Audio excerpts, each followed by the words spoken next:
Welcome to this week's virtual Drasha. This week we have the incredible privilege to read Parshas Lecha. And Lecha is such a dramatic parsha. We're introduced really, fully to Avram Avinu. Although we met Avram at the end of Parshas Noach, that was much more in a genealogical sense. But it's in this week's parsha that we're truly introduced to the enormity of who Avram Avinu was, of what he was willing to do, a Lech Lecha Jew, a Jew who was literally willing to follow HaKadosh Baruch Hu blindly. HaKadosh Baruch Hu doesn't even tell him where he's going. And while it's true that Hashem promised Avram Avinu so much bracha, Avram Avinu had to sacrifice so much. He had to give up everything he knew in order to be able to follow HaKadosh Baruch Hu and embrace his destiny. But I want to draw your attention to an incredible pasuk. The Torah says, this is in Perek Tes Vav Pasuk Hey, chapter 15, verse 5. Hashem does the following: Vayotze osa hachutza. Hashem takes Avram Avinu outside, Vayomer, and he says to Avram, Habet no hashamaymo. Look at the heavens. Usefara kochavim, and go and count the stars. Im tucha lispar osam. Are you able to count them? Vayomer lo ko yezarecha. And HaKadosh Baruch Hu says to Avram, this is going to be what your offspring is like. So on the most basic level, Hashem is telling Avram, look at the stars, the same way you can't count the stars, you won't be able to count your offspring. You'll have such numerous offerings, such a proliferation of descendants, that they will be uncountable, unmeasurable, immeasurable, just like the stars.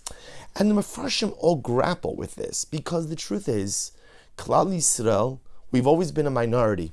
We've been a minority amongst minorities. We've never numbered like the stars. And the truth is, it doesn't appear to be our actual destiny. Even when Mashiach comes, the Gemara says, the Mashiach comes, we're not going to accept converts, not going to accept gerim. The logic behind that is because in order to convert, there has to be some level of emunah associated with it. When Mashiach comes, the existence of Hashem is going to be so clear. The centrality and truth of Torah is going to be so clear. We won't accept converts. Even in the Messianic era, there's a cap on conversions. So what does it mean when Hashem tells Avram Avinu that your offspring are going to be like the stars of the heaven? It can't be that HaKadosh Baruch Hu was conveying to Avram Avinu a numerical reality, because lo haya, it never was like that, and presumably lo yeya, it's not going to be like that in the future. So what is the message that HaKadosh Baruch Hu was trying to convey to Avram? And the Lublin Rav Meir Shapira of Lublin, Zechusa Yagin Alina, the Rebbe whose yahrzeit was this past week, the founder of Daf Yomi, the Rosh Yeshiva Shias Chachmei Lublin, says something absolutely amazing. The Lublin Rav writes, and I want to quote you, he says, Limros, Sheyodea Atomi Rosh, Kilo Sucha Lispar Asakochavim. So the Lublin Rav says like this: Hashem says to Avram Avinu, Habeit no Hashamayma, look at the heavens, usefar hakochavim, and go ahead and count the stars. The Lublin Rav says, what is this? An exercise in futility? No one could count the stars. No one could count the stars. You could start, what are you going to get to? 100, 200, 500, 10,000, whatever you're going to get to. It's impossible to count the stars.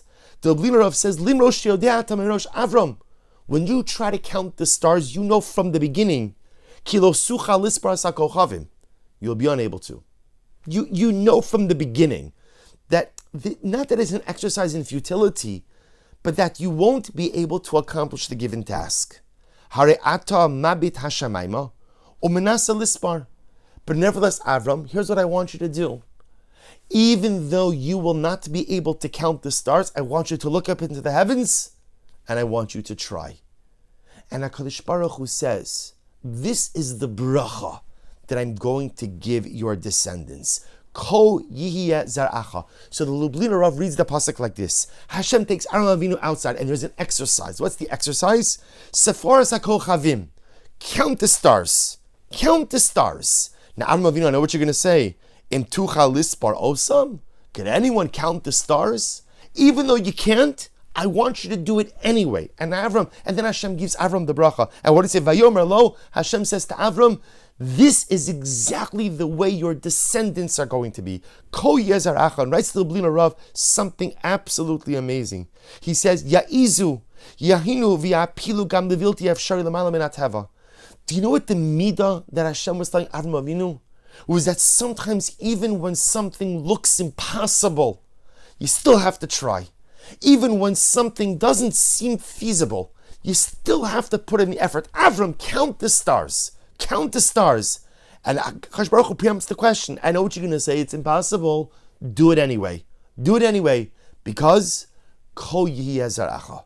This will be the strength of your descendants. He says, Lamala min hatava, lo yamudu es harotzim b'midas hayecholes es hayechos midas harotzim. The Lubavitcher Rav says something amazing. Do you know what the great strength of Klal Yisrael is? The great strength of Klal Yisrael is that we're willing to attempt the impossible. Now, it doesn't mean we always accomplish the impossible.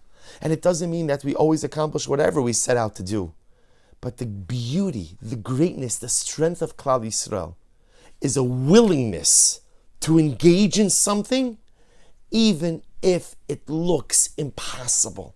And says the Lubliner Rav, that's what's happening over here. This was not a numerical promise. This was not Hashem telling Avraham Avinu, one day your offspring are going to be numbered like the stars. That's not true. It's not true. It never happened, never will happen.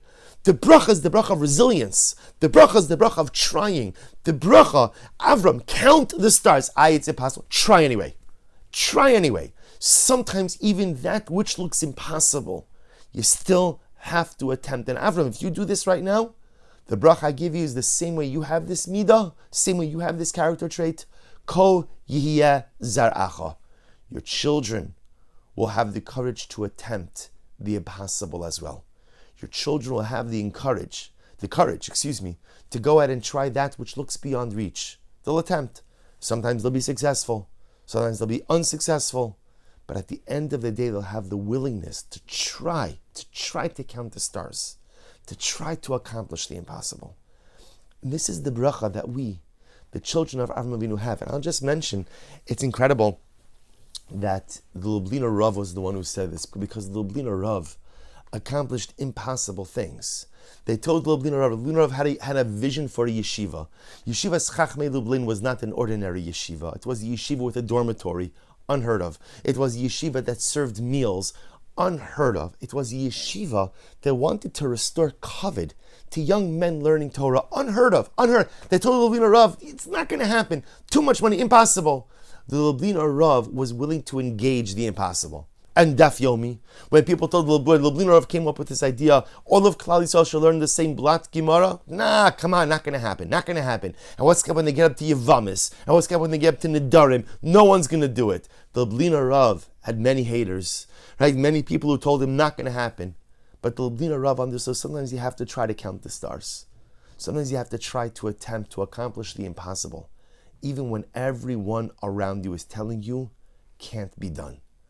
That was the life of the Lubliner Rav.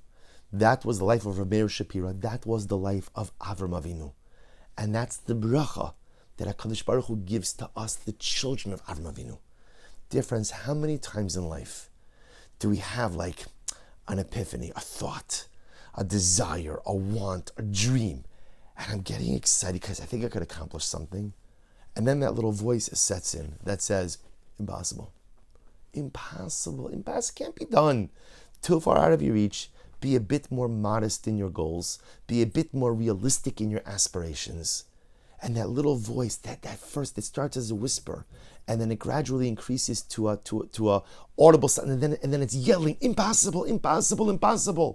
You can't do it. And when we hear that voice, the other voice has to be HaKadosh Baruch Hu telling us, Ko Yezaracha. Your Zayda Avram Avinu counted stars. But it's impossible to count stars. You're right. But sometimes even when something is impossible, you have to try to make it happen nevertheless.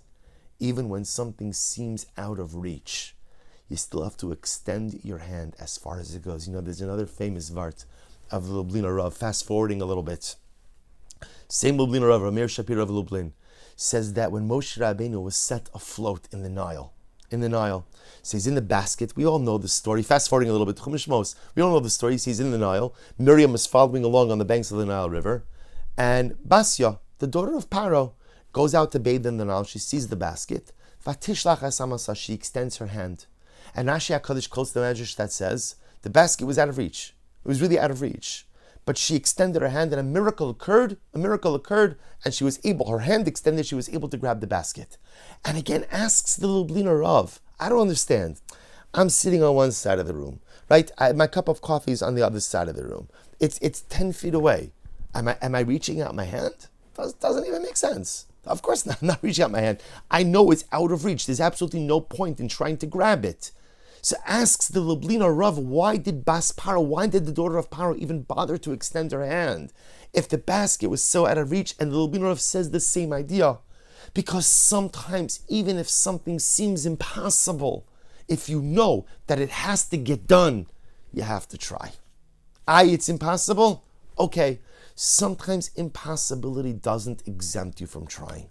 Sometimes impossibility doesn't exempt you from putting in the effort. Sometimes when something is important enough, even if it's impossible, you have to try nevertheless. Count the stars. Extend your hand. Ko yihiyeh zar'acha. That is the bracha that Hashem gives to Avram. The same way you counted the stars, you engaged, you tried to make the impossible occur, your children will have that same strength. Your children will have that same courage as well. So may we be zochem Yirtzeh Hashem, that if there are things we want to accomplish, and we get all excited about them, and then we begin to hear that voice that says, impossible, impossible, impossible. Remember that we are descendants of the man who counted stars.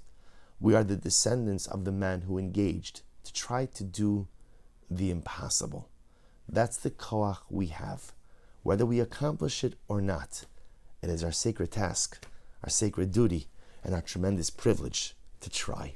Wishing everyone a good Erev Shabbos and a beautiful Shabbos Kodesh.